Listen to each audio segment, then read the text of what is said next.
Cada 3 minutos muere un niño en el mundo por la resistencia de los antibióticos. Lo advirtió la líder de la OMS en el problema de la resistencia antimicrobiana de visita en Buenos Aires. Que deberían tener en cuenta los pacientes, los médicos y los productores de animales de granja. Además de la pandemia por el COVID y el cambio climático, la humanidad está enfrentando otra amenaza para su futuro. El mal uso o abuso hará que los medicamentos antimicrobianos, como los antibióticos, sean menos beneficiosos por el aumento de resistencia de los patógenos. Las y los niños del planeta ya están sufriendo el problema. La Organización Mundial de la Salud, OMS, estimó que el problema de la resistencia a los antibióticos causa una muerte de un niño o niña cada 3 minutos. Afecta incluso más a los recién nacidos. Ocurren por año 200.000 muertes de recién nacidos por resistencia a los antimicrobianos. Para compartir actualizaciones regionales y globales de actividades contra el problema de la resistencia a los antimicrobianos entre el miércoles 21 y el viernes 23 de marzo están reunidos en Buenos Aires expertos que forman parte de la red de centros colaboradores de la OMS. En una reunión a la que tuvo acceso Infobae, la doctora Kitty Van Wiesenbeek, directora de Vigilancia, Prevención y Control de la Resistencia a los Antimicrobianos de la Agencia Sanitaria de Naciones Unidas, dijo, la resistencia a los antimicrobianos no es un tema solo relacionado con infecciones. Sin los antibióticos, sería imposible realizar cirugías o administrar tratamientos para cáncer. Es una problemática más amplia. A nivel global, la resistencia a los antimicrobianos va en aumento, especialmente en países de medianos y bajos ingresos. La pandemia además agravó el problema. Varios estudios demostraron que a un número cada vez mayor de pacientes que fueron internados en los hospitales recibieron un tratamiento con antibiótico cuando solo tenían la enfermedad COVID-19, que es una infección viral. Esas prácticas podrían haber aumentado los niveles de resistencia antimicrobiana en todo el mundo. Hay muchos malentendidos en los médicos y los pacientes. La gente cree que recibe el mejor medicamento si se le da un antibiótico de amplio espectro. Como muchas veces faltan los servicios de laboratorio, los doctores terminan recetando un antibiótico de amplio espectro por el simple hecho de querer hacer el bien y ayudar, advirtió. Pero, señaló Van Wiesenbeek, la gente no tiene en cuenta que el mal uso de los antibióticos de alto espectro genera más resistencia y pueden no ser beneficioso para ellos como pacientes. Desafortunadamente, los servicios de laboratorios en los países de medianos y bajos ingresos no cuentan con una buena calidad de diagnóstico. Muchas veces son sistemas que no tienen la suficiente calidad, remarcó. La funcionaria contó que el desafío implica que toda la sociedad participe para enfrentarlo.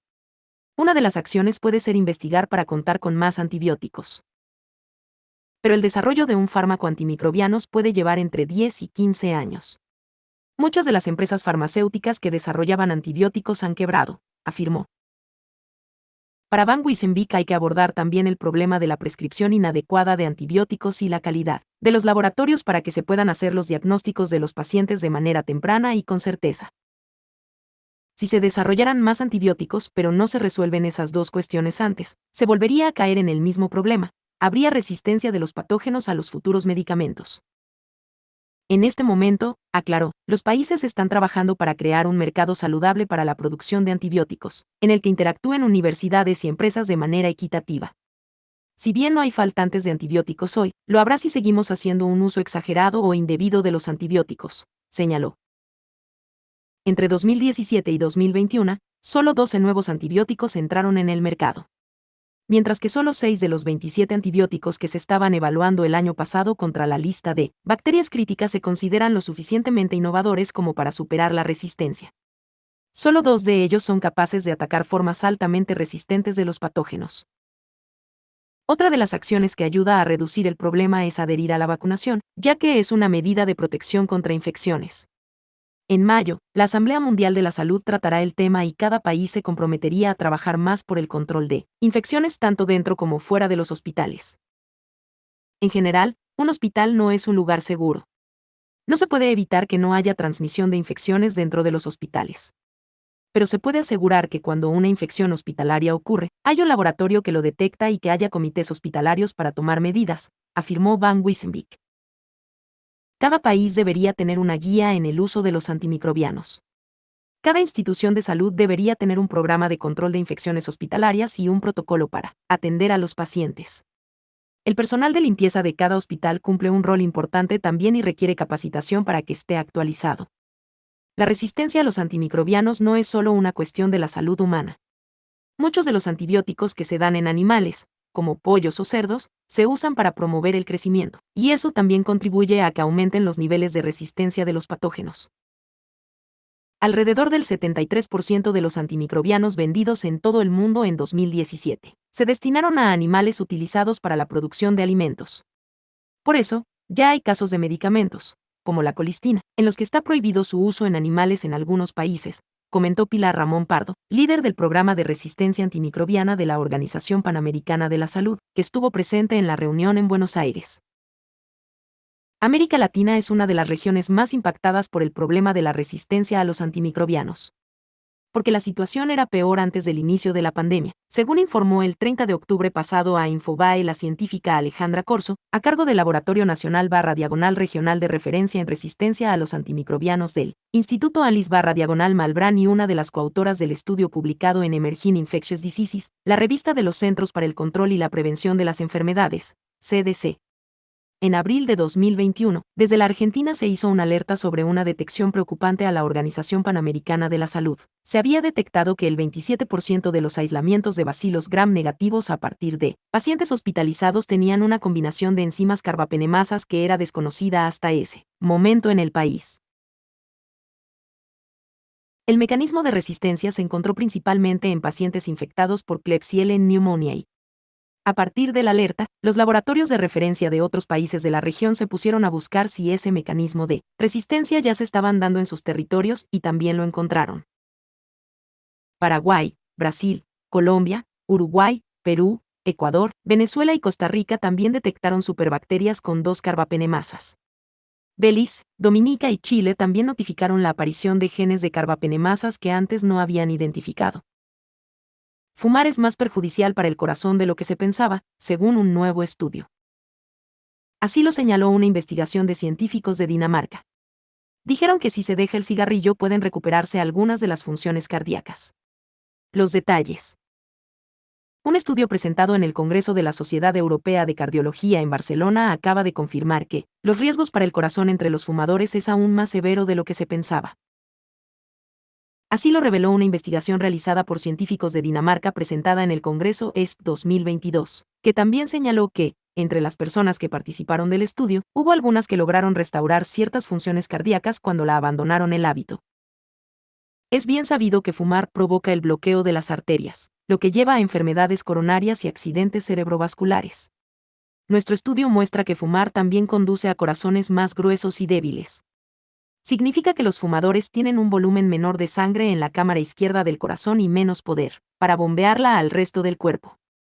Cuanto más fuma, peor se vuelve su función cardíaca, informó la autora del estudio, Eva Holt, del Hospital Erle van Genteft de Copenhague en Dinamarca. Los expertos también establecieron que el corazón puede recuperarse hasta cierto punto si se deja de fumar, por lo que nunca es demasiado tarde para dejar de fumar, dijo la autora. Según la Organización Mundial de la Salud, el tabaco mata a más de 8 millones de personas cada año. El tabaquismo es responsable del 50% de todas las muertes evitables en fumadores, la mitad de las cuales se deben a enfermedades cardiovasculares ateroscleróticas, como ataques cardíacos y accidentes cerebrovasculares. Los efectos perjudiciales del tabaquismo sobre las arterias y las enfermedades arteriales como el ataque cardíaco y el accidente cerebrovascular ya han sido bien establecidos por cientos de investigaciones científicas previas. En esta misma línea, los estudios también han demostrado que fumar está asociado con un mayor riesgo de insuficiencia cardíaca, en la que el músculo cardíaco no bombea sangre hacia el cuerpo como debería, generalmente porque está demasiado débil o rígido. Esto significa que el organismo no recibe el oxígeno y los nutrientes que necesita para funcionar normalmente. El vínculo entre fumar y la estructura y función del corazón no se ha examinado completamente. Por lo tanto, este estudio exploró si fumar estaba relacionado con cambios en la estructura y función del corazón en personas sin enfermedad cardiovascular y el efecto de cambiar los hábitos de fumar. Para llevar a cabo la investigación, los especialistas recurrieron al quinto estudio del corazón de la ciudad de Copenhague, que investigó los factores de riesgo y las enfermedades cardiovasculares en la población general. Se inscribieron un total de 3.874 participantes de 20 a 99 años sin enfermedad cardíaca. Se utilizó un cuestionario. autoadministrado para obtener información sobre el historial de tabaquismo y estimar segmentaciones poblacionales a partir del número de cigarrillos fumados a lo largo de la vida. Un paquete año se define como 20 cigarrillos fumados todos los días durante un año. Los participantes se sometieron a una ecografía del corazón, llamada ecocardiografía, que brinda información sobre su estructura y que también está funcionando. Los investigadores compararon las medidas de ecocardiografía de los fumadores actuales con las de los que nunca habían fumado después de ajustar por edad, sexo, índice de masa corporal, hipertensión, colesterol alto, diabetes y función pulmonar.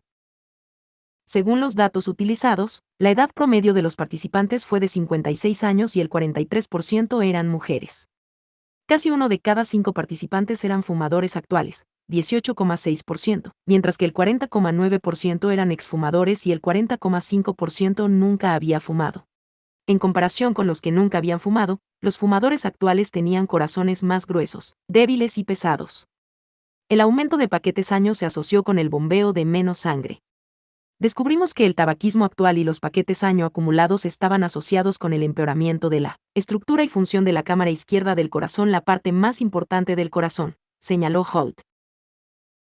Además, encontramos que durante un periodo de 10 años, aquellos que continuaron fumando desarrollaron corazones más gruesos, más pesados y más débiles que eran menos capaces de bombear sangre en comparación con los que nunca fumaron y los que dejaron de fumar durante ese tiempo. Entre las conclusiones, la investigación revela que fumar no solo daña los vasos sanguíneos, sino que también daña directamente el corazón. La buena noticia es que parte del daño es reversible si se cancela la práctica del cigarrillo, concluyó la especialista.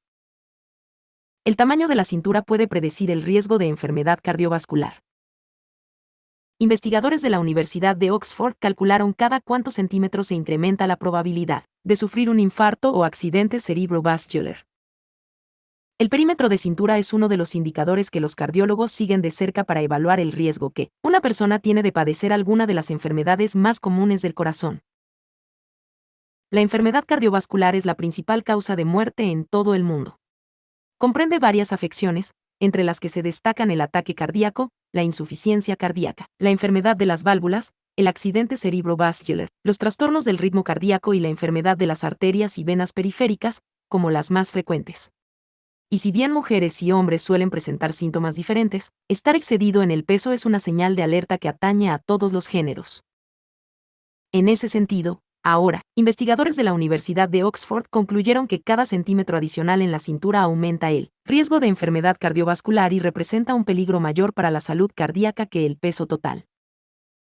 Los hallazgos, que fueron presentados en el Congreso de la Sociedad Europea de Cardiología en Barcelona, España, son el resultado del estudio que los académicos realizaron en 430.000 voluntarios en el Reino Unido de entre 40 y 70 años, los cuales fueron monitoreados en promedio durante 13 años.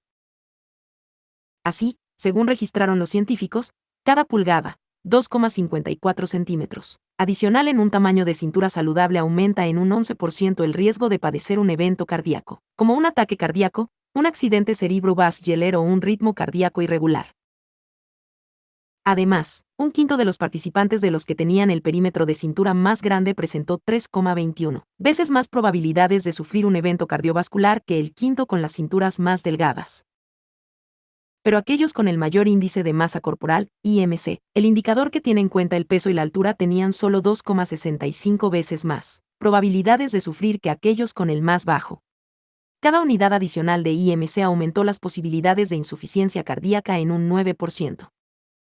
Durante los años de seguimiento que duró el estudio, los investigadores reportaron 8,669 eventos de insuficiencia cardíaca por primera vez, muchos de los cuales resultaron en la muerte. El Dr. Ayodipupo Oguntade, autor principal del trabajo, aconsejó medir anualmente el perímetro de cintura para controlar el riesgo. La cantidad de grasa que las personas llevan alrededor de su abdomen es más importante en el seguimiento de la gordura corporal general vinculada al riesgo cardiovascular, aseguró. Y amplió, sabemos que la grasa alrededor de los órganos del abdomen es muy activa y contiene muchos factores inflamatorios que pueden causar enfermedades cardiovasculares. Según las estadísticas, 2 de cada 3 británicos tienen sobrepeso o son obesos, mientras que las enfermedades cardíacas y circulatorias causan una cuarta parte de todas las muertes en el Reino Unido, a razón de 500 vidas por día. La insuficiencia cardíaca es una afección a largo plazo, y ocurre cuando el corazón no puede bombear sangre a todo el cuerpo y provoca dificultad para respirar.